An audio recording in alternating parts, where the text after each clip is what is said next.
Rencana kenaikan BBM mendapat beragam respon dari masyarakat. Para pemilik kapal barang pengangkut material mengaku sangat dirugikan bila adanya kenaikan harga bahan bakar minyak terutama solar bersubsidi.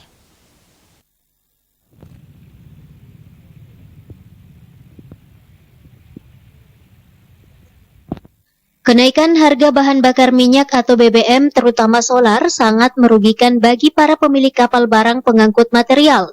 Hal itu disampaikan di sela-sela saat membenahi kapalnya di Pelabuhan Pautere, Jalan Sabutung, Kecamatan Ujung Tanah, Kota Makassar, Jumat siang. Menurutnya, kenaikan BBM berdampak pada membengkaknya biaya operasional kapal serta menurunnya pendapatan dari pengangkutan barang ke pulau. Dengan adanya kenaikan BBM, pemilik kapal pastikan stok BBM untuk perjalanan keluar pulau turut menurun. Ditambah tidak adanya kenaikan tarif bagi pelanggan, membuat para pengusaha angkutan penyeberangan laut akan merugi.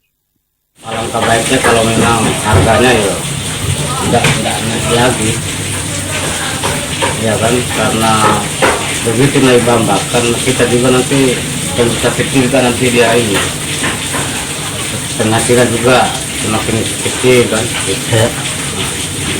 Jadi ya minta itu pemerintah ya alangkah bagusnya kalau dia harganya stabil aja untuk bahan bakar solar, terutama juga bensin juga.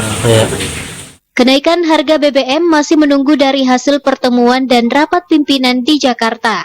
Pemerintah saat ini juga masih mempertimbangkan nilai harga kenaikan BBM terutama Pertalite dan solar bersubsidi, guna tidak mengganggu daya beli masyarakat termasuk inflasi yang tidak terlalu tinggi. Rusmawan Dirara, Slebes TV.